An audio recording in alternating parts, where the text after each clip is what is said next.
संत गोविंद गुरु महाराज, बाबा साहब अंबेडकर, हेलो, सभी को नमन करते हुए, सेटिंग अच्छा करो, नमन करते हुए मैं अपनी बात रखना चाहूंगा। चूंकि आपने कई सारे साथियों को सुना और सभी ने बहुत बढ़िया बात रखी। जो बात हमारे समाज के लिए जरूरी है वह सभी बातें रखी आपके बीच में। और एक लंबे अरसे बाद दाहोद में हमारा जिस तरीके का प्रभाव है, उस प्रभाव की झलक आज पुनः हमको सिंगवड़ में देखकर हमें विश्वास है कि अब हम वापस अपने पुराने रूटीन पर आ जाएंगे। बेशक हमारे साथियों ने जैसा बताया कि हम छोटी मोटी पिछले वर्षों में गलतियां कर बैठे, जिसकी वजह से जिस तरीके से हमारे इलाके में जन जागरण को एक मजबूती मिली, स्थायित्व मिला, वो यहां पर हो नहीं पाया। लेकिन मैं विश्वास करता हूं कि आज के कार्यक्रम को देखते हुए और यहां जितने साथी बोले उनको सुनते हुए मुझे पूरा विश्वास है कि अब हम लोग अपना जो वास्तविक रास्ता था, जिस पर हम चलते थे तो दाहोद में अच्छे अच्छों की जड़ें हिल रही थी, वो दिन अब वापस आएगा, ऐसा मुझे लगता है। दोस्तों, हमारे समाज की हम जब तक बात करते हैं, संविधान की बात करते हैं, लोकतंत्र की बात करते हैं, इतिहास की बात करते हैं, तो सभी लोगों के बारे में हम पढ़ते हैं, सुनते हैं, सब कुछ करते हैं। लेकिन जब आदिवासी की बात आती है तो कुछ स्पेशल होता है। सभी इंसान हैं और जो आदिवासी नहीं है वे भी आदिवासी हैं, लेकिन वे हमारे देश के आदिवासी हैं या नहीं, ये बात हमको समझने की जरूरत है। जिसे हम भील कहते हैं, संथाल कहते हैं, मुंडा कहते हैं, उराव कहते हैं,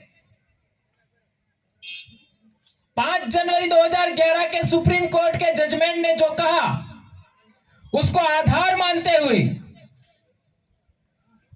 जो लोग आदिवासी हैं उनको आइडेंटिफाइड किया गया और भारत देश में 8 से 9% आज की तारीख में आदिवासी है। यह 2011 में सुप्रीम कोर्ट ने कहा था।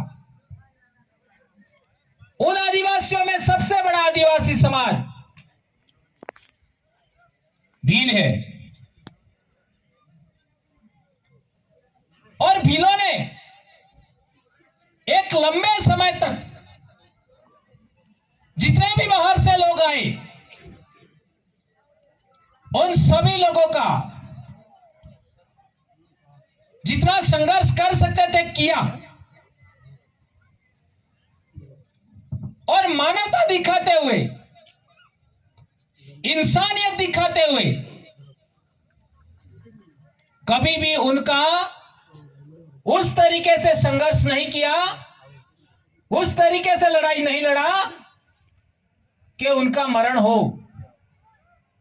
ये इतिहास में बहुत बड़ी बात है दोस्तों। हमारे पूर्वजों ने अपनी सुरक्षा की जब संकट आया तब, लेकिन हम लोगों ने किसी के खिलाफ उस तरीके से लड़ाई नहीं लड़ा जिस तरीके से दूसरे हिंसक लोग लड़ते हैं। जो लोग बाहर से आए उन सभी ने हिंसा का सहारा लिया, लेकिन जो लोग भारत में रहते थे उन्होंने कभी हिंसा का सहारा नहीं लिया। आज से 4 से 5 हजार साल पहले, यहां तक कि सिंधु घाटी सभ्यता की हम बात करें उसके अंदर कोई हथियार नहीं मिला, कोई हथियार नहीं मिला।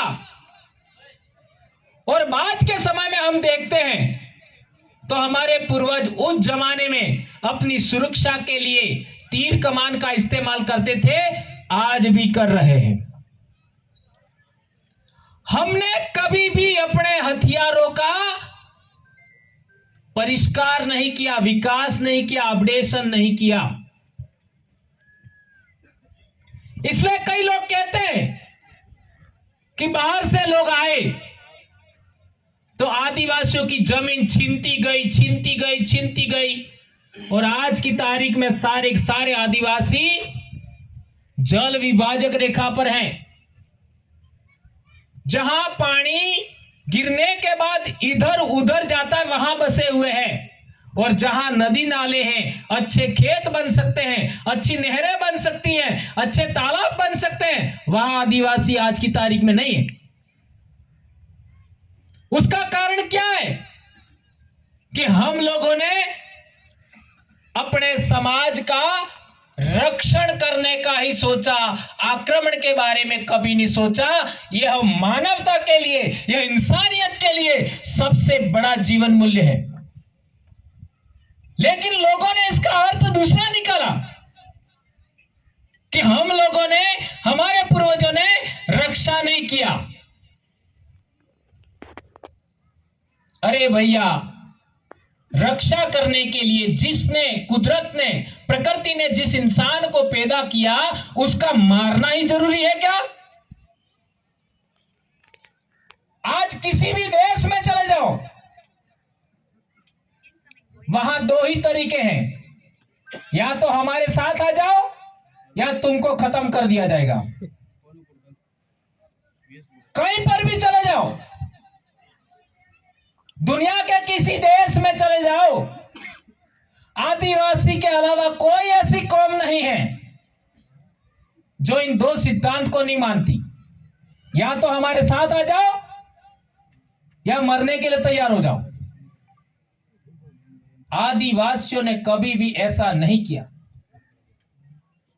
आदिवासियों ने कभी भी ऐसा नहीं किया।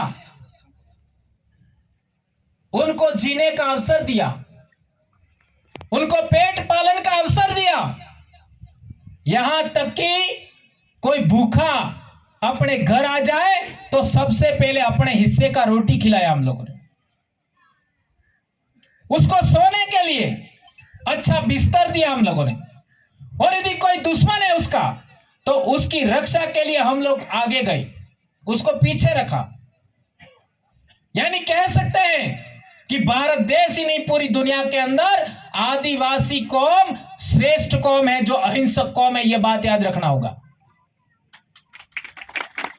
सबसे ज्यादा श्रेष्ठ समाज है, सबसे ज्यादा अहिंसक समाज है, इसका प्रमाण है ये। और इसी वजह से आज हम सबसे ज्यादा संकटग्रस्त हैं। अहिंसक कौम है, सबसे अच्छा समाज है, इसलिए ही हम लोग सबसे ज्यादा संकटग्रस्त हैं।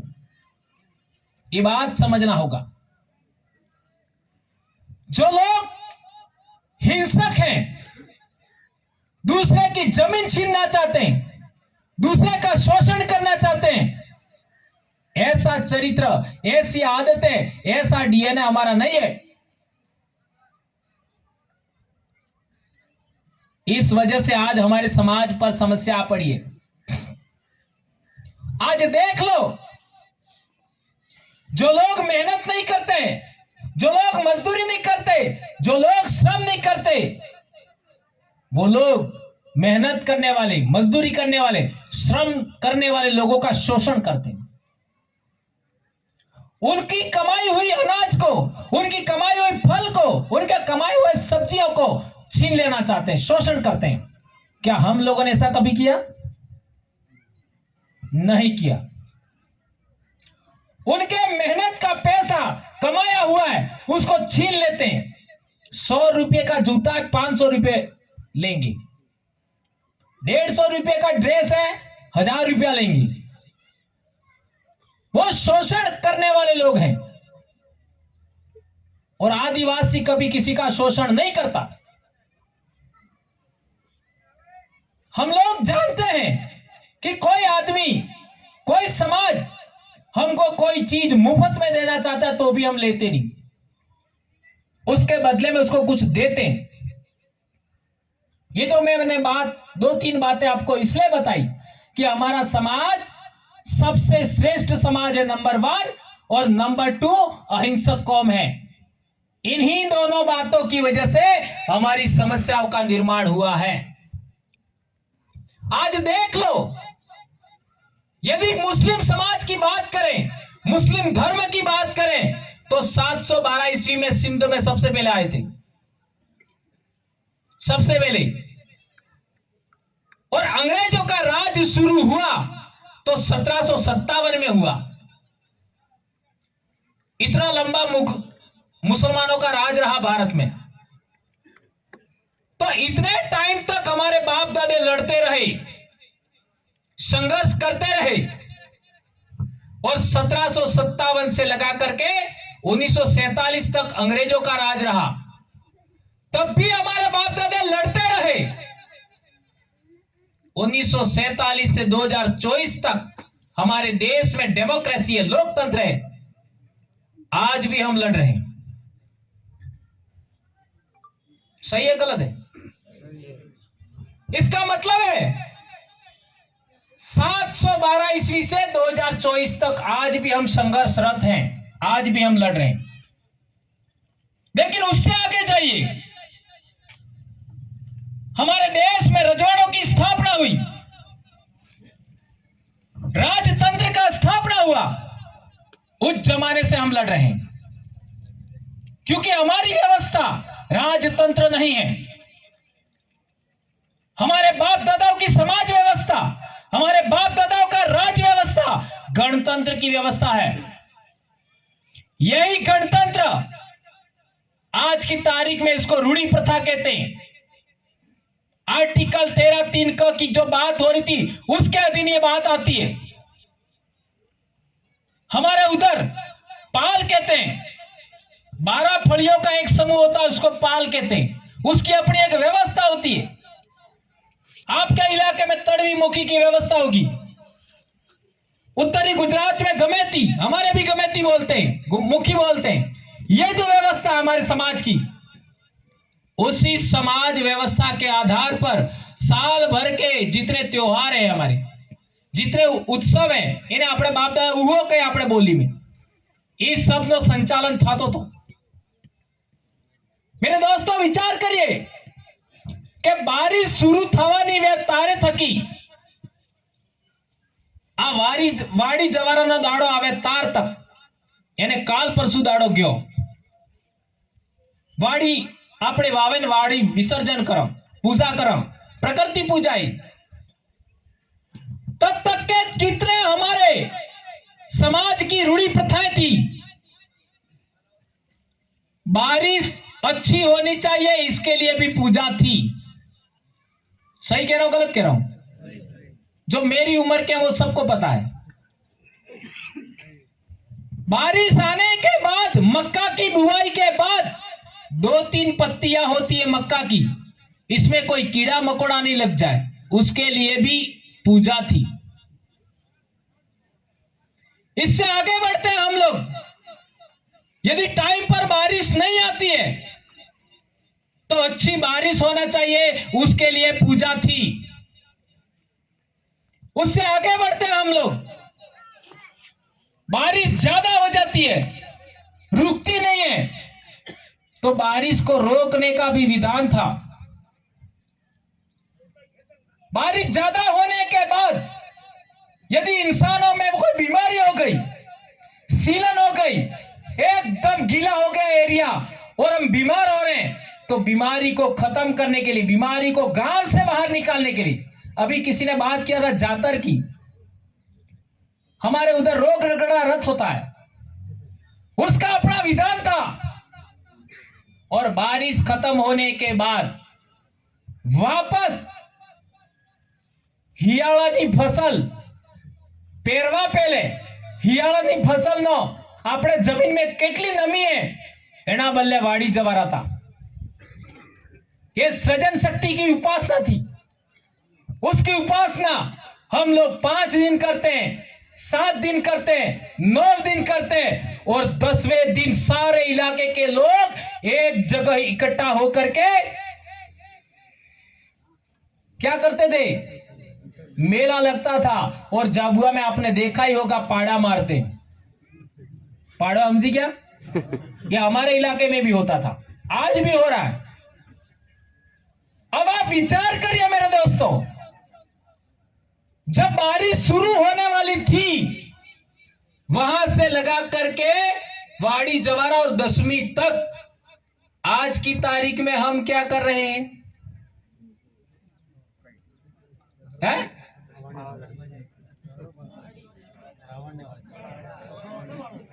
सब कुछ खत्म कर दिया। 10-10 दिन के 3 से 4 उत्सव हैं, और इन धतंगों में हम लग गए।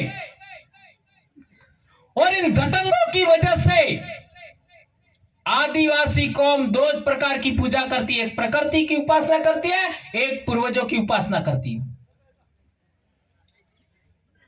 दोनों पूजा हमने छोड़ दिया। हमने मात्र दिवाली के बाद शिरा पूजन 14 को करना जारी रखा है, बाकी सब खत्म। तो जब आपको आपके पूर्वजों की शक्ति आपको साथ कैसे देगी, बताओ मेरे को? आपने अपने पूर्वज जो करते थे वो सब छोड़ दिया। प्रकृति उपासना करते थे, छोड़ दिया। अन्न उपासना करते थे, छोड़ दिया। जंगल की उपासना करते थे, छोड़ दिया। वन की उपासना करते थे, छोड़ दिया। भूमि की उपासना करते थे, छोड़ दिया। बाप दादाओं की उपासना करते थे, छोड़ दिया। तो वो शक्तियां जिन्होंने हमारे बाप दादाओं को इतने साल तक जिंदा रखा, यहां तक लाए, वो आपका साथ क्यों देंगे? बोलो। आज हमने वो देवी देवता पकड़ लिए, वो अवतार पकड़ लिए, वो भगवान पकड़ लिए जो हमारे बाप है ही नहीं। है? जो हमारा बाप नहीं है, हमारा मां नहीं है, उसके आगे अगरबत्ती जला रहे। और जो हमारा बाप है, जो हमारी मां है, उसको छोड़ दिया। सोचिए, यह अरावली पर्वतमाला, यह विंध्याचल पर्वतमाला, यह सातपुड़ा पर्वतमाला, यह सह्याद्री पर्वतमाला भीलों की मूल भूमि है। यहां जो भील बाप दादा पैदा हुए, आदिवासी बाप दादा पैदा हुए, हमारी माए पैदा हुई, वही हमारे कुलदेव कुलदेविया है, बाबा देव है। उनकी उपासना हमने छोड़ दिया। वही हमारे खत्रीज है, उनकी उपासना हमने छोड़ दिया। और जो हमारे है ही नहीं, उनको पकड़ लिया। बोलिए, ये बात हमें समझना पड़ेगा। इसलिए दुनिया में सबसे पुराना जो धर्म था, उसमें बहुदेववाद था। एक भाई ने बताया था, क्यों था बहुदेववाद? अरे बाप दादा एक थोड़ी था, बहुत सारे थे, तो सबकी उपासना होती थी, सभी बाप दादाओं की उपासना होती थी, पूजा होती थी। वही था बहुदेववाद, वही था। आदिवासियों की कुलदेवियां बहुत है, जैसे भाभोर है, हमारे इलाके में उसको भेड़ मताई कहते हैं। ताबियाड़ है, उनकी भी भेड़ मताई है। उसका वास्तविक नाम है हरेण। कई लोगों को तो पता ही नहीं, पता ही नहीं। जब पता ही नहीं है तो आप लोगों ने दूसरे को पकड़ लिया। जब दूसरे को पकड़ा तो आप दूसरे हो गए, हमारे नहीं रहे। आए समझ में? कुछ नहीं आया? आपने दूसरे को पकड़ लिया तो दूसरे के हो गए। हमारे वाले को वापस पकड़ना है तो हमारे होंगे। कैसे?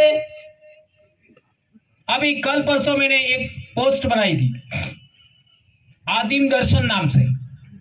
यदि आप अपने समाज को जोड़ना चाहते हो तो उसमें टोटल 16 बिंदु हैं, टोटल 16।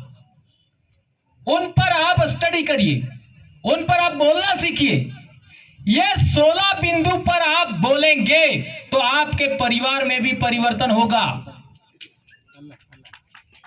आपके गांव में परिवर्तन होगा, आपके तालुका में परिवर्तन होगा, आपके जिले में, आपके राज्य में भी परिवर्तन होगा। उसमें कई सारे साथियों ने कमेंट किया मेरे को कि 8वां पॉइंट हमारे दिमाग में नहीं जमा। 8वां पॉइंट है पुनर्जन्म। सारा खेल यहां छिपा हुआ है। जितने भी भगत लोग हैं बाबे, वो क्या सोचते हैं, अणी जिंदगी में तो पूरो मजो नहीं आपजो, देखते देखते गड़ा थई गया है, पूરું સુખ ને મળ્યું, એક ફરો પાછું જલમ મળે તો ઠીક, તે પાછું જલમ લીવા બદલે શું કરવું, ભક્તિ કરવી પડે। શું કરવું પડે? ભક્તિ કરવી પડે। अच्छा, भक्ति करवा बदले શું જુજે? भगवान जूझे। भक्ति करवा वाले भगवान जूझे। आपने भगवान कौन था? बाप दादा। आज सब जीवता भगवानी, आज सब जीवता भगवान। आज भी हमारे इलाका में बोली में कहें काला माता नो मानवी जीवतो भगवान। आज कहते हैं काला माता नो मानवी जीवतो भगवान, आज भी बोलते हैं। और जो इंसान उम्र दराज हो जाता है, बूढ़ा हो जाता है, इन्हें हो कहें गड़ी मूर्ति, हो गए गड़ी मूर्ति एवं तमिकी मूर्ति को रास्तों भटकचा नहीं भटकचा है। हमारे बाप दादा मूर्ति किसको कहते थे? जो बूढ़ा इंसान है, जिसके पास बहुत ज्यादा ज्ञान है, अनुभव है, जिसका डीएनए हमारे शरीर में है, उसको मूर्ति कहते थे। हम किसको मूर्ति कहते हैं? बोलो पाणा नो है नहीं। विचार करिए। तो जैसे मैं मेरी अपनी बात करूं तो मेरे को मेरे मम्मी पापा मार आई ने बापे बे जने पैदा की दो, गलत है राइट है? ने मारा बाप ने कड़ी पैदा की दो, हाँ मारा दादा दादी ने मारे माँ ने कड़ी पैदा की दो, मारे ममाइन दादी। अपना थोड़ा भाषा में अंतर है, ऐसा ही ना। तो आज की बात करूं तो मारे घर ने होड़े मारे पापा ना है तो करते मोटा भाई जीवी 1936 नो जन्म है, तो अणने घर में 5 पीढ़िया बार जीवी। કેટલી? 5 पीढ़िया। एवं तमे मारे बाबा ने पूछी लो 5 पीढ़ी, बहुत कम घरों में 5 पीढ़िया मिलती। એટલે પૂછો તે આ મોકો ઈસ કહીંગા? હા સોરા વાત તે હાસી છે। એવી જ રીતે મને મોય પેદા થઈ જતો ને મય એવો સોરો પેદા કીધા ને બીજે એમને મોરે સાલ્યું સાક્ષી આલેંગા। ठीक है। अब सवाल पैदा होता है कि मारे मोटो बाबो एड़ा ने घेरवाड़ा ने या बे आज जीवी ई अणनो सोरो पैदा था जो ते अणा सोरा में हो गयो क्या गया? जिसे आप बीज भी कह सकते हो, इसे आप डीएनए भी कह सकते हो, इसमें आप क्या बोलते हैं अपने क्रोमोसोम ये भी कह सकते हो। आपका एक जीवित कोशिका ट्रांसफर हुई, सही है गलत है? जीवित कोशिका जीवित कोशिका बच्चे में ट्रांसफर हुई, वही जीवित कोशिका बच्चे से बच्चे में ट्रांसफर हुई, वही जीवित कोशिका बच्चे से बच्चे में ट्रांसफर हुई, वही कोशिका और बच्चे में बच्चे आगे ट्रांसफर हो रही है। सही है गलत है? अब बताओ मेरे को, मेरे शरीर में जो जीवित कोशिका है वो कितने साल पुरानी है?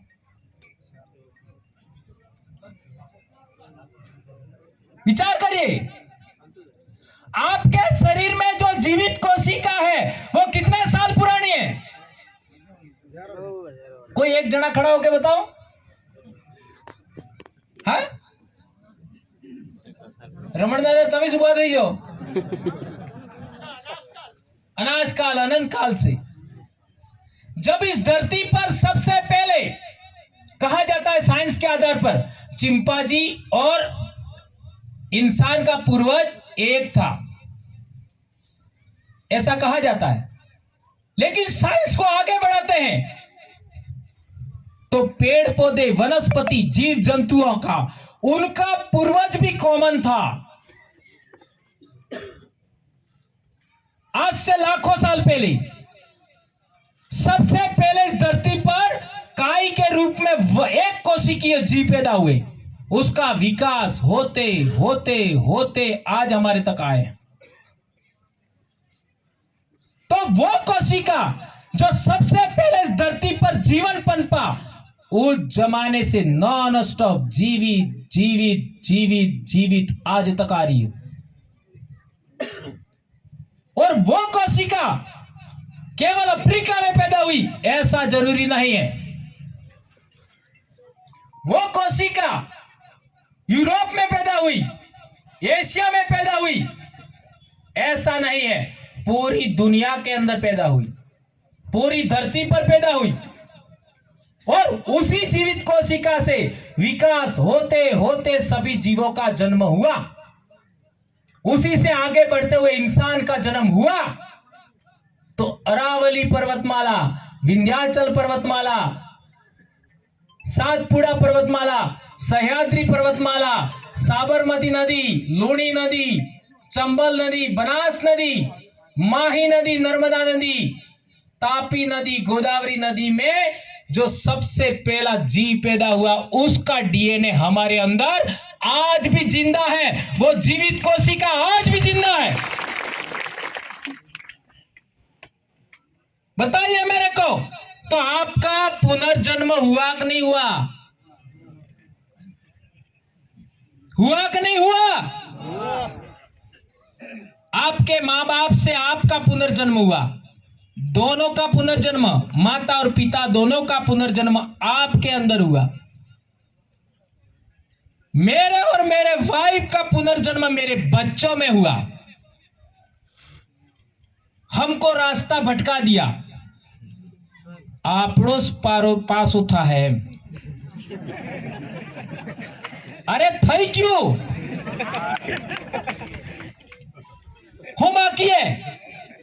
इसलिए हम लोग हमारे पूर्वजों की पूजा करते थे, क्योंकि उनकी जीवित कोशिका हमारे शरीर में आई। और सौदे माते अपने बाप दादा पूजा करें तो हमारा इलाका में आपड़ो जी पूर्वज आवे, ये पूर्वज वक्री जाए कि मेरे बच्चों ने मेरे ध्यान नहीं दिया, कोई विवाह हो रहा था, होली दिवाली थी और मेरे बच्चों ने ध्यान नहीं दिया, तो गुस्सा हो जाता है। तो गांव के लोग पुजारे होते वो कहते हैं, अरे काला माता न मानवी सो रही नो खबर पड़े, भूल थई की वे, माफ करो, एवे भी भूल नहीं थाएगा, माफ करो। तो पसे खुश थवा वाले हो करे, जी खाता ही आलू पड़ेगा, पेलो खंबो मांगे तो खंबो आलो पड़े, दूध ने सोका मांगे तो दूध ने सोका आला पड़े। खुश थई से रमी खिलीन पसे जाए और पसे कहे, वाह मारा बेटा, अटला दाड़ा में बीमारी आवे, अटला वरा में काल पड़े, आम थाए, साटा कम पड़े, आम थाए, तेम थाए, एनो ख्याल रखसो, पहले थकी एडवांस बता दे, ऐसा करना और आवते वर में पास आवो। सही है गलत है? आवते वर पास आवो यानी તમારે પરિવારને રખવાળી બદલે પાસો આવે, નિગરાણી બદલે પાસો આવે કોણ? તમારો આઈ બાપ બે પાસ આવે, મતારોણ ने बाबा डोकरा बे। ये हमारे बाप दादाओं की व्यवस्था थी। उस व्यवस्था को उन लोगों ने डाइवर्ट कर दिया, इसलिए हमारा दुख बढ़ गया। क्या कर दिया? आज तमे बेटा हो इस पासा हो एम अले मरवा बाद खाड़ा में गाली दीदा हरते पास आवोगा, बाली दीदा हरते पास आवोगा। अरे तुम्हारा जन्म हो चुका है, तो जिस तरीके से वो मरा हुआ बाप अपने परिवार का साल भर में एक बार निगरानी करने के लिए आता है, उसी तरीके से जीवित मां बाप अपने बच्चों की भी निगरानी करें तो कितना बड़ा फायदा हो सकता है, सोचिए। और पहला जमाना में यदि अपने घेर ने आसपास बार बार भूतेड़ा आवतो, भूतेड़ा जाड़ो ने बार बार भूतेड़ा आवतो तो हमारे बाप दादा क्या करता? दीवो बालता। मैंने तो यहां तक सुना है कि बड़ा सा भूतेड़ा आता तो घर की बहुएं लाश करती, ई मारे वड़ाऊ गो आप जो एम, मारे वड़ हारो वड़ हाउ ई आप जेम। ऐसा हमारे पूर्वजों की मान्यता थी। कोई इलाके में नाग आ गया और जा नहीं रहा है तो भी हमारे लोग दीपक करते थे, अपना पूर्वज मानते थे। अब बताओ, दूसरा पॉइंट था कर्मफल। 9वां, यदि आपके दादा ने, यदि आपकी दादी ने कोई परिवार के लिए अच्छा काम किया, अच्छा खेत बनाया, अच्छा कुआं बनाया, अच्छी आपको पढ़ाई कराई, अच्छा घर बनाया, तो आपको लाभ होगा कि नहीं होगा? आपके दादा ने, आपके बाप ने, जो दादा ने अधूरा काम छोड़ा, याद रखना, जो दादा ने काम किया, दादा ने अधूरा छोड़ा था, यदि वो काम आपके पिताजी ने पूरा किया तो आपका परिवार को सुख संपन्नता मिलेगी नहीं मिलेगी? आपका परिवार आगे बढ़ेगा कि नहीं बढ़ेगा? और यदि आपने अपने पिताजी का अधूरा काम छोड़ा गया था उसको आगे बढ़ाया तो आपके बच्चों का लाभ होगा कि नहीं होगा? यह है कर्मफल। दादा ने अच्छा काम किया, बेटे को फायदा हुआ, बाप को फायदा हुआ। बाप ने अच्छा काम किया, मेरे को फायदा हुआ। मैंने अच्छा काम किया, मेरे बच्चों को फायदा हुआ। मेरे दादा तीसरी तक पढ़े लिखे थे। उदाहरण से समझाता हूं। मेरे दादा पाठ पढ़ना जानते थे, उन्होंने हमको पढ़ाने में मदद किया तो हम पढ़ लिख गए। मेरे पिताजी सुथार थे, इधर उधर मजदूरी किया, कुल्हाड़े वसूला लेके घूमे, मेरे लिए पैसा इकट्ठा करके मेरे को पढ़ाई में मदद किया। मैं पढ़ गया, मैं नौकरी लग गया। एक बार क्या हुआ, मैं 9वीं क्लास में पढ़ रहा था तो हमारे भाई थे, काका बाबा, हम 7 जने एक कमरे में रहते थे। तो इनमें से 2 जने, अब कहने लायक नहीं है, वो मेरे को आज भी डांट सकते हैं लेकिन कह ही देता हूं। वो दोनों रात को गीत खेलने के लिए गांव में आए, गीत रम्मा बल्ले वीवा वाला। तो मेरी दादी है वो आज हम जिस गांव में रहते हैं वही की है। क्यों? क्योंकि हम तो सुराता के हैं, वो मामा के परिवार गांव में आके हम रहते हैं। मेरे दादा इधर आ गए तो उनके जो भाई थे उन्होंने देखा आते हन्ना न सो रहे, सोरन सोरा हन्ना हमार दादी ना हन्ना न सोरा सोरा इतने हेमरवाड़े पड़े ने आया भी क्यों? सिमलवाड़ा पढ़ रहे थे, यहां रात को आ गए तो उन्होंने मेरी दादी को शिकायत किया। क्या शिकायत किया? तार सुरान सुरत मेरा मापजे दरवाटे रात्रि। तो मेरी दादी का एक परिवार सिमलोड़ा के पास गुदावड़ा में रहता है, वहां दादी वहां गई अकेली, अनपढ़ दादी, और वहां से वो आई मेरे कमरे पर किसी को ले करके। तो मैं अकेला इतना बड़ा चड्डा पहन करके बैठा हुआ था, पढ़ रहा था बनियान दोनों पहन के, क्योंकि उस समय ऐसे चड्डे होते थे वो बड़े वाले पट्टे वाले, नीचे बैठ के पढ़ रहा था। दादी आई तो जय गुरु महाराज किया, दादी को पानी पिलाया, मैं तो वापस पढ़ने बैठ गया। दादी से क्या बात करना है ना, अपने घर के आए होंगे। फिर दादी ने पूछा बीजा सोरा की गया, तो मैं कही तू मने नहीं पतो क्यों आए जाता रह जा एम पेला, मैं कही दी तू शिकायत कर दी थी, मार दादी बहुत खतरनाक थी, वो पीटती ऐसी थी कि जैसा तो बाप भी नहीं पीट सकता, टीचर भी नहीं पीट सकता, माँ भी पीट नहीं सकती, बहुत डेंजर थी मेरी दादी। ऐसा मैंने शिकायत कर दिया तो दादी वो मेरे को पीटते, दादी उनको पीटती, वो मेरे को पीटते, तो मैंने नहीं बताया। अब इसके बाद में दादी ने बोला कि देख बेटा, तारे मोटा बाबा ने 5 सोराई, કેટલા 5 ते तो नहीं बने ते साल है, और जी सेकंड बाबो है ई मारसा बता टीचर था, 4 सोराई ई नहीं बने ते साल है, पर तो एकलो है, तो एकलो है, तो नहीं बनिया तो तारे नहीं बने। ये मेरी दादी ने मुझे शिक्षा दिया, और मेरे को एक सामाजिक शिक्षक बनाने वाली, वो सही शिक्षा देने वाली, मैं आज की तारीख में मानता हूं मेरी दादी को। उनके कहने के बाद मैंने फैसला लिया कि मेरे को पढ़ना है, और इसके बाद भंवरलाल परमार कभी रुका नहीं।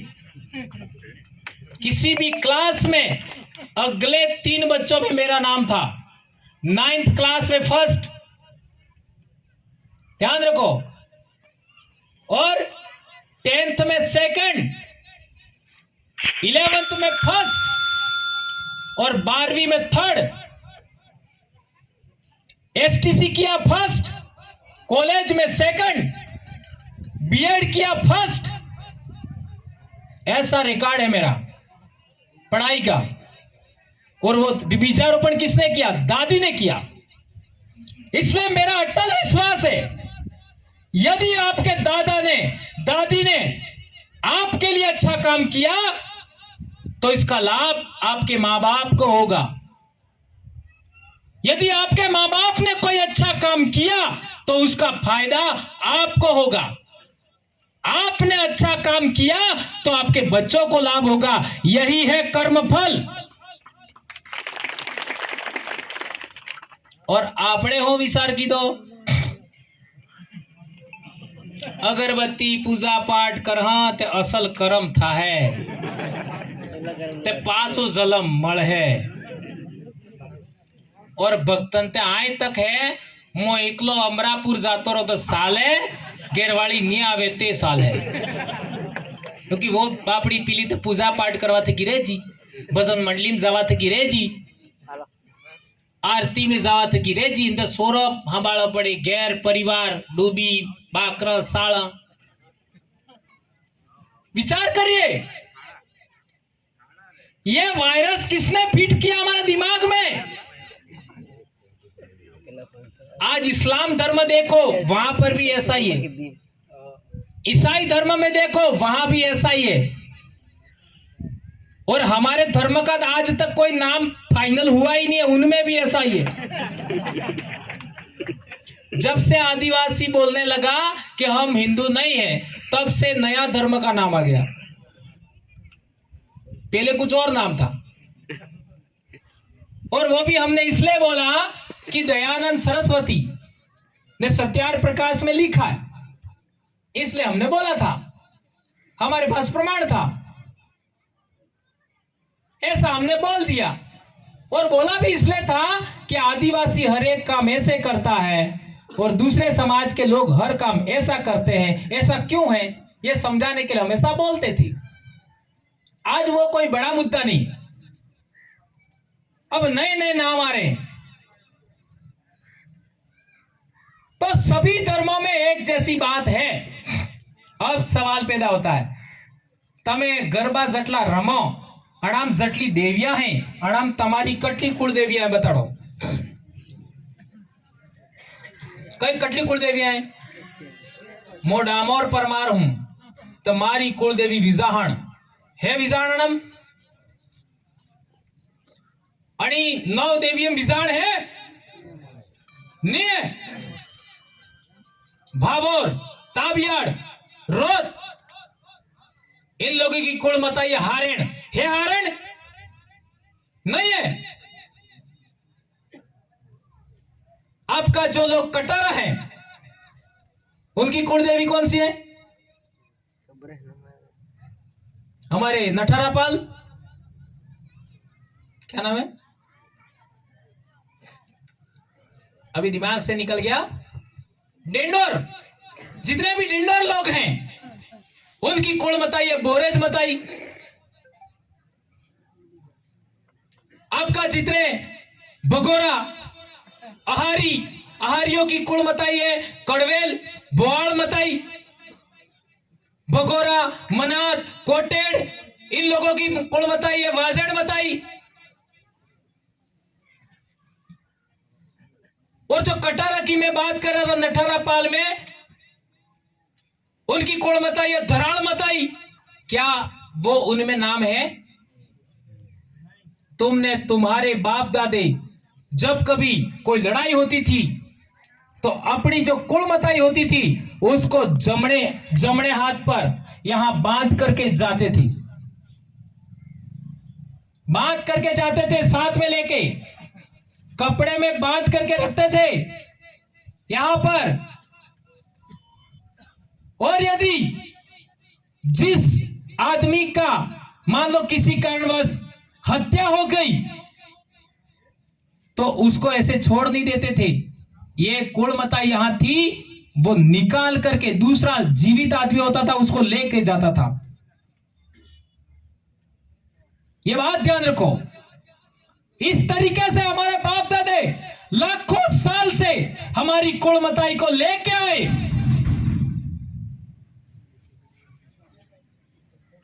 और आज हमने किसको पकड़ लिया? सोचिए, जो हमारा है ही नहीं। मैंने कई बार, एक बार मध्य प्रदेश में बोल दिया। क्या बोल दिया? क्योंकि लोग आरोप लगाते ईसाईकरण का, तो मैंने बोल दिया, क्या बोल दिया? क्या यीशु मसीह तुम्हारा बाप है? कई लोगों को बुरा लग गया, वो आज तक वीडियो चलाते लोग। वो क्यों बोला था? अरे भैया तुम्हारा बाप है उसकी पूजा करो ना, इसलिए बोला था। मेरा किसी का अपमान करना मेरा मकसद नहीं है। अच्छा, जो लोग ईसाई हैं उनका पवित्र ग्रंथ है बाइबिल, उसकी भाषा कौन सी है? हिब्रू, अंग्रेजी। तो क्या हिब्रू भाषा तुम्हारी है? अंग्रेजी भाषा तुम्हारी है? नहीं है। जो लोग अपने आप को मुस्लिम मानते हैं उनका भी हम सम्मान करते हैं, लेकिन उनके धर्म ग्रंथ का उदाहरण देख लो। अरबी भाषा में, क्या तुम्हारी भाषा अरबी है? क्योंकि बिल तो मुसलमान भी है, इसलिए कह रहा हूं। अब तुम्हारी अपनी बोली भीली है, उसका कोई सम्मान नहीं, कहीं उसका आपका क्या कहते हैं रजिस्ट्रेशन नहीं, 8वीं अनुसूची में शामिल नहीं। जब भाषा बचेगी तो संस्कृति बचेगी। ध्यान रखो, भाषा बचेगी तो संस्कृति बचेगी, और संस्कृति बचेगी, रूढ़ी प्रथा बचेगी तो आदिवासी धर्म बचेगा। आदिवासी धर्म बचेगा, आपकी रूढ़ी प्रथा बचेगी तो आप आदिवासी बचोगे। लेकिन हमको क्या पकड़ाया? पासो जलम थावु जुजे, ते आप पूजा करो। તમે बीमार થઈ ગયા, बीमारी मटाड़वी है, आप पूजा करो। તમે ગરીબ હો, પૈસે વાળા થાવું હોય, આ પૂજા કરો. તમારે સોરસ આબરે નહીં તો આ પૂજા કરો. તમારે ઘેર બહાર नहीं है, असल पैसा घेर में रहता नहीं, आप पूजा करो. और तो और आदमी ने उम्र बढ़ा भी है तो आप पूजा करो. आज से मेरे घरवाली को तो मैंने आज से 5-6 साल पहले छुड़ा दिया, पर छोड़ा बोले 4 वर लागे मने अजू तक मुहावतो ने मारी लोकप्रियता एम बड़े है.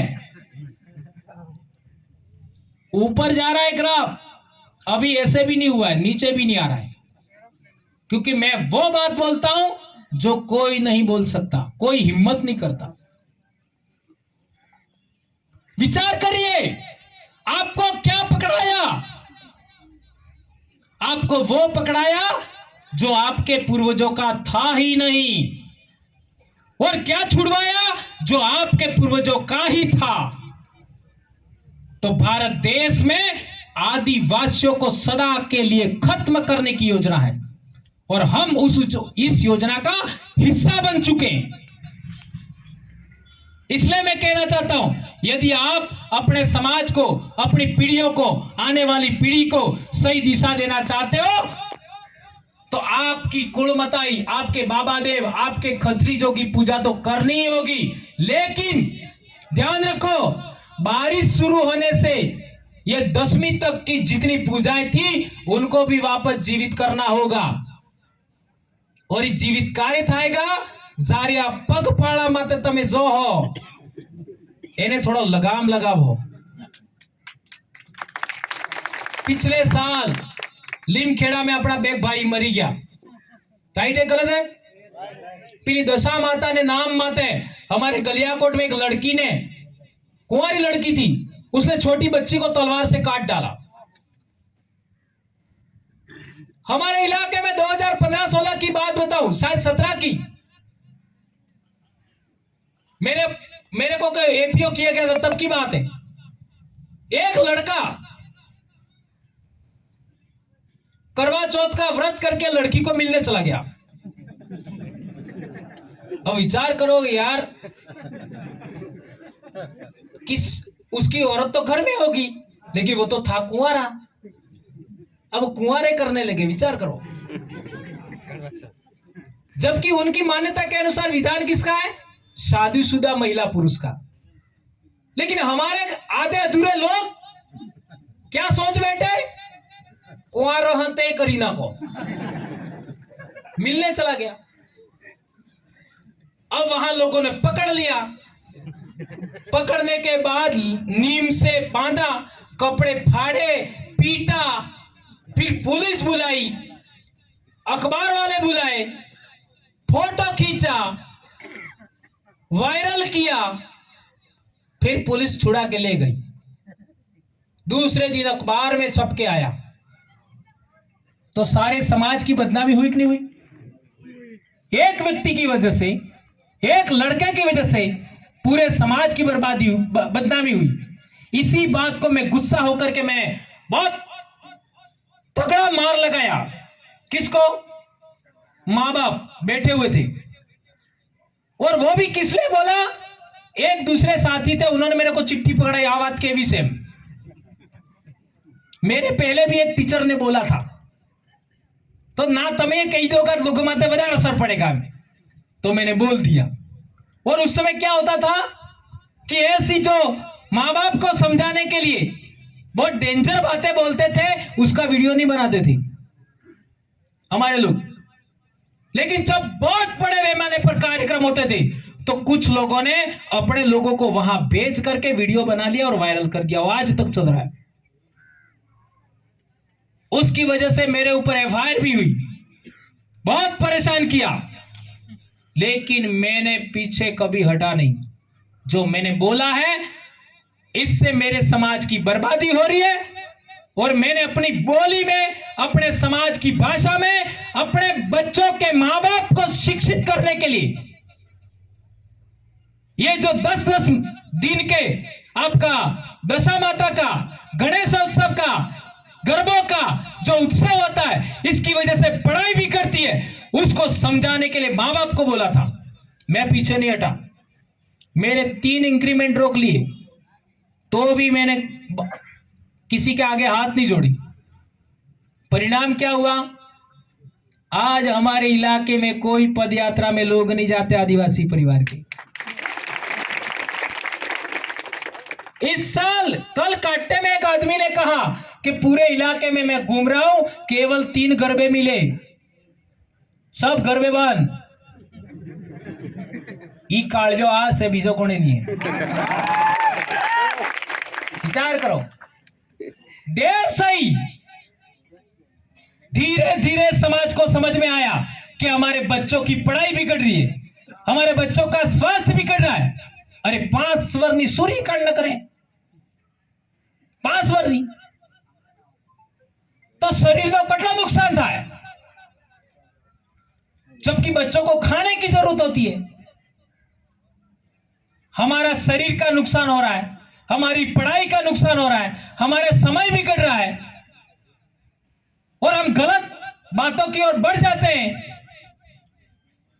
इसके लिए मैंने बोला, मेरा नुकसान जरूर हुआ, कई लोगों ने मेरे को बदनाम करने का कोशिश किया, समाज का भला हो गया, मैं खुश हूं।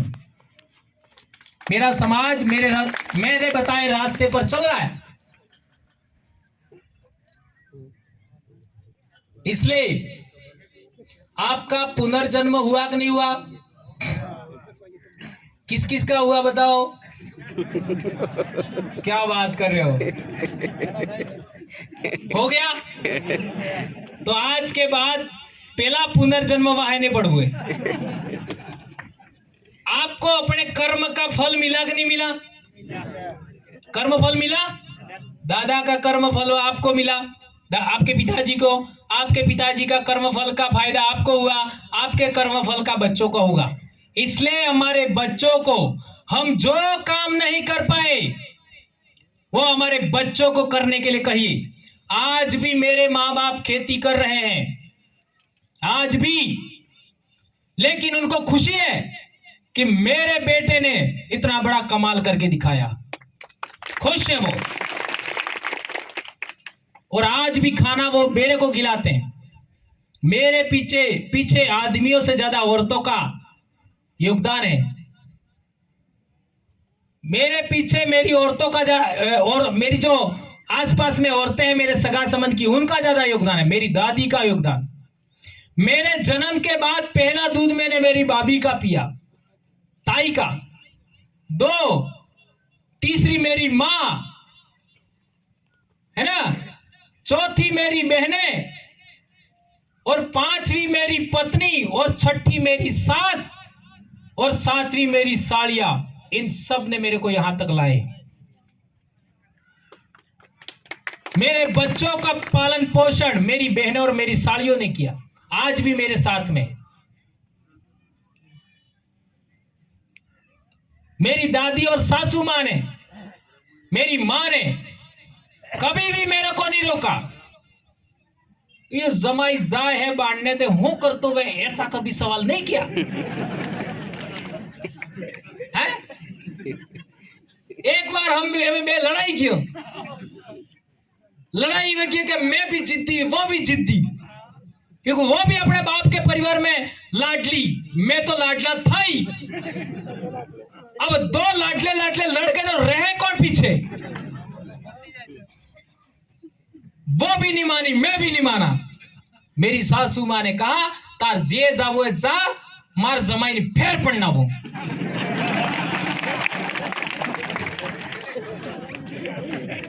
ये हिम्मत, ये साहस कौन कर सकता है? विचार करिए। इसलिए मैं कहता हूं, मेरे को महिलाओं ने बनाया और न जाने कितने शिक्षकों ने मुझे पढ़ाया, कितने लोगों ने पढ़ाया। मैंने अपने स्कूल के बच्चों से भी सीखा, अनपढ़ लोगों से सीखा, पढ़े लिखे लोगों से सीखा, पूरे देश में घूम घूम करके। एससी समाज से सीखा, ओबीसी समाज से सीखा, एक भी समाज ऐसा नहीं है जिससे मैंने नहीं सीखा। मैंने मुस्लिम समाज के लोगों को भी सुना। यहां कई रमण भाई बैठे हैं, हाथ ऊंचा करो, इनको पूछ लीजिए, उनको पता है हम लोग पहले किस संगठन में थे। ये 2 रमण भाई हैं, एक बरजोड़ है, एक डामोर है। बरजोड़ को पता है। और 2015 के बाद, नहीं 2014 गिनो, क्योंकि लड़ाई तो 2014 में होती थी व्हाट्सएप फेसबुक पर। फेसबुक तो कम चलाते थे, व्हाट्सएप पर ज्यादा। उसमें एक आदमी ऐसा था जिसको मैंने औरत समझा। ये अतो भावो तपस्वी। कौन तपस्वी? प्रकृति होटल वालों, गांव बोझेला। अब वो रात की 2:30 बजे तक बहस करते और मानते ही नहीं थे। ऐसा आदमी मैंने पहली बार जिंदगी में देखा जो कुछ भी कर लो, स्वार्थ